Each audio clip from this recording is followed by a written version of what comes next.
Love infinite channel में आप सभी का बहुत बहुत स्वागत है। ज्योतिष सीरीज में आज हम बात करेंगे 10वें भाव पर ग्रहों की दृष्टि का। तो 10वां भाव है आपका कर्म भाव। चौथे भाव से हम इसे देखेंगे। 10वें भाव पर अगर सूर्य की दृष्टि पड़ती है तो हम किस तरह से जानेंगे कि आपके साथ क्या क्या हो सकता है। शुभ और अशुभ दोनों ही फल जान सकते हैं। शुभ भी जान सकते हैं, शुभ जान के हम खुश हो जाते हैं, अशुभ जान के हम दुखी हो जाते हैं। लेकिन अशुभ जानने के बाद हमें दुखी होने के बजाय उसका निवारण करने का पूरा कोशिश करनी चाहिए, पूरी ताकत लगा देनी चाहिए। उसी तरह से हमें अच्छे सद्कर्म करने चाहिए, ना कि उदास बैठना चाहिए। ठीक है। चौथे भाव से 10वें भाव पर सूर्य की दृष्टि पड़ रही है तो कैसे होगा। राजा के समान आप धनी होंगे। इतना पैसा होगा कि जैसे राजा के पास होता है, कितना ही ले लो और कितना रखा है, कितना दे दिया आपको पता ही नहीं, इतना पैसा होता है। माता से संबंधित लेकिन तकलीफ आपको बनी रहती है। सूर्य अगर उच्च राशि में है तो शासन प्रशासन की नौकरी का भी योग होता है। गवर्नमेंट जॉब में भी एक अच्छी जॉब होती है। पैसा कितना है, कितना खर्च कर दिया, कितना आ गया, ये इसका भी इतना पर्टिकुलर हिसाब नहीं होता है, इतना पैसा आता है।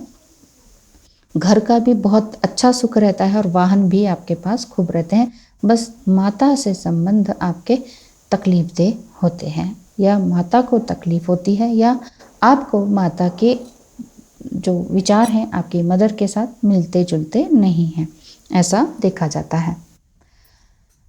यदि चंद्र की दृष्टि 10वें भाव पर हो, यानी कि चौथे भाव से देखा जाएगा, चल वस्तुओं का व्यवसाय, मार्केटिंग, नौकरी, निर्णय में अस्थिरता ऐसे देखी जा सकती है। अपने ही संकल्पों में कंफ्यूज, आपने कोई संकल्प लिया फिर खुद ही कंफ्यूज हो जाएंगे, अरे मुझे करना है कि नहीं करना। इसीलिए बहुत से लोग, अगर मंत्र चैंट वगैरह भी मैं देती हूँ, कहते हैं करेंगे करेंगे करेंगे और फिर करते नहीं हैं, या बीच में ही छोड़ देते हैं और कहते हैं कुछ हो नहीं पाया, ये हो गया, वो हो गया और वो हो गया। तो कुछ ना कुछ बहाना हो जाता है और यहाँ खुद ही कंफ्यूज हो जाते हैं कि कैसे करें क्या ना करें। बहुत ज़्यादा ही उनके सवाल रहते हैं। पिता के साथ आपका मतभेद रहता है और चिड़चिड़ापन भी देखा जाता है जिनकी चंद्र की दृष्टि 10वें भाव पर पड़ रही हो तो। यदि मंगल की दृष्टि 10वें भाव पर पड़ती है, यानी कि तीसरे, चौथे और 7वें भाव से देखा जाता है, राज्य सेवी आप हो सकते हैं, यानी कि राज्य की सेवा करने, यानी कि सेंट्रल गवर्नमेंट जॉब पर आप हो सकते हैं। किंतु माता पिता के लिए आप कष्टकारक हो सकते हैं। माता पिता आपके लिए नहीं, आपकी कुंडली के अनुसार आपके माता पिता आपसे दिक्क हो सकते, परेशान हो सकते हैं। यदि मंगल बलवान हो तो व्यक्ति बहुत ही सुखी और भाग्यवान होता है। बलवान अगर हुए तो फिर तो अच्छी बात है, नहीं हुए तो फिर अधिकतर ये देखा जाता है कि माता पिता के लिए आप कष्टकारी होते हैं। अब यदि बात की जाए, बुध की दृष्टि 10वें भाव पर पड़ती है, यानी कि चौथे भाव से देखेंगे तो बुध की दृष्टि 10वें भाव पर पड़ रही है, तो यहाँ भी राज्यमान और कीर्ति वाले, इनकी अच्छी गवर्नमेंट जॉब, सरकार से लाभ पाने वाले, बहुत ही कीर्ति पाने वाले, सुखी जीवन जीने वाले, कुलीन व्यक्ति होते हैं और कुल का नाम रोशन करने वाले होते हैं। यदि गुरु की दृष्टि 10वें भाव पर होती है तो व्यक्ति राजमान्य, सुखी, यानी कि फिर से गवर्नमेंट जॉब का बहुत अच्छा रहता है और धन पुत्र आदि से युक्त होता है। पुत्र भी खूब होते हैं, धन भी खूब होता है। गुरु की दृष्टि यदि 10वें भाव पर पड़ती है, कौन से भाव से देखेंगे, दूसरे, चौथे और छठे भाव से। ऐसे व्यक्ति भूमि, वाहन, इन सभी से संपन्न होते हैं और ऐश्वर्यवान भी होते हैं। बहुत पैसा, बहुत ऐश्वर्य, इस तरह का देखा जाता है। अब यदि बात की जाए शुक्र की दृष्टि 10वें भाव पर, तो जातक धनी और भाग्यशाली होते हैं। व्यक्ति प्रवासी हो सकते हैं और राज्य सेवी भी हो सकते हैं। माता का पूर्ण सुख प्राप्त होता है इन्हें और सहयोग भी प्राप्त होता है। क्यों, कौन से भाव से देखेंगे शुक्र की दृष्टि 10वें भाव पर? जी हाँ, चौथे भाव से देखेंगे तो माता का पूर्ण सुख भी मिलेगा, सहयोग भी मिलेगा, बाहर रहने का भी सौभाग्य प्राप्त होता है, व्यक्ति धनी भी होता है। देखते नहीं आप, कई लोग की मान लीजिए भारत के ही हैं तो वो मदर के ही साथ वहाँ रहेंगे, फादर के साथ चाहे ना रहे पर मदर का पूरा सुख रहता है। मदर भी वहाँ जाके खूब उनकी साथ रम जाती हैं और वो वहाँ जाकर वो व्यक्ति बहुत भाग्यशाली कहलाता है। माता का ही साथ रहता है, माँ की सेवा भी करता है, माँ का सुख भी प्राप्त करता है, माँ का आशीर्वाद भी प्राप्त करता है, धन भी प्राप्त करता है, बाहर रहने के मज़े भी रहता है और पैसा भी खूब कमाता है। तो कई लोगों के साथ ऐसा होता है। तो ये जातक जो है अनेक भू संपत्तियों के स्वामी भी बन जाते हैं। एक संपत्ति ली फिर दूसरी फिर तीसरी, ऐसा इनका बाहर भी बनता रहता है और भारत में आके भी बनता रहता है। तो ऐसा कब होता है? तब होता है जब शुक्र की दृष्टि 10वें भाव पर पड़ रही हो। तो कुंडली एनालिसिस करवानी है आपको तो ज़रूर आइएगा। छोटा सा नंबर है 8307788247। आप इस पर मैसेज कर दीजिए कि हमको ये पर्टिकुलर क्वेश्चन है ना, या ये कर लीजिए, या ये कहें कि हमें सब कुछ जानना है अपनी कुंडली में।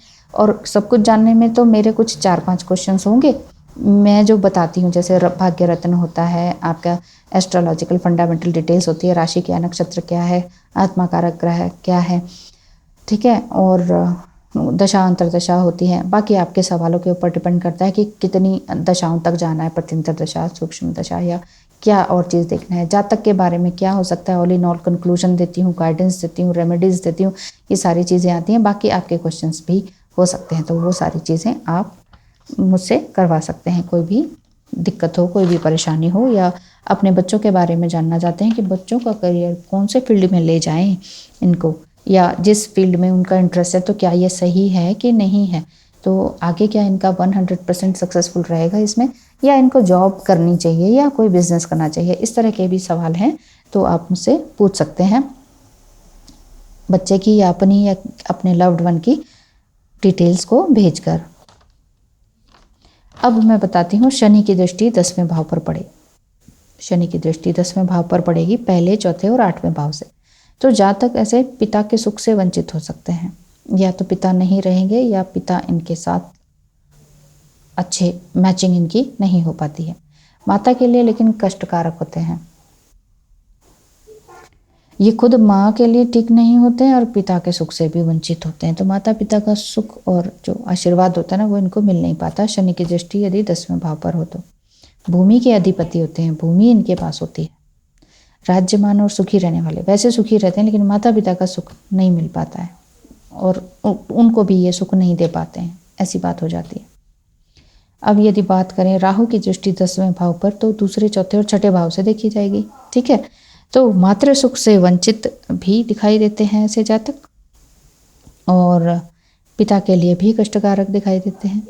राज्यमान और उद्योगशील होने के कारण, उद्योगशील मतलब बहुत ही मेहनती होने के कारण पर्याप्त धन प्राप्त करने वाला, जितना धन मिल सके ना उन्हें, जितना चाहिए ना वो उतना इनको मिल जाता है, बहुत मेहनत करते हैं। तो जैसे गवर्नमेंट जॉब में भी लोअर पोस्ट पे भी होते हैं तो अच्छा कर लेते हैं लोग, है ना, उतना ही कर पाते हैं, मतलब बहुत धन धान्य नहीं होता लेकिन हाँ काम चल जाता है, वो वाली चीज़ हो जाती है। अब फिर से केतु की दृष्टि अगर देखते हैं, क्योंकि राहु केतु ऑलमोस्ट एक सा ही होता है, लेकिन अब यहाँ देखते हैं केतु की दृष्टि यदि 10वें भाव पर पड़ रही है तो कौन से भाव से देखेंगे, दूसरे, चौथे, और कमेंट बॉक्स में लिख के बताइएगा दूसरे, चौथे और कौन से भाव से देखेंगे केतु की 10वें भाव पर दृष्टि। हाँ आपको मालूम है तो लिख के ज़रूर बताइएगा। ऐसे में व्यक्ति को मात्र सुखहीन प्राप्त होता है, पितृ कष्टकारक होते हैं, ये पिता को कष्ट देते हैं और माता का सुख इनको प्राप्त नहीं होता। लेकिन गवर्नमेंट जॉब हो सकती है और बहुत ही मेहनती हो सकते हैं, ये चीज़ आती है इनके अंदर। तो आज हमने क्या जाना कि 10वें भाव पर ग्रहों की दृष्टि पड़ेगी तो व्यक्ति को किस तरह का सुख प्राप्त हो सकता है।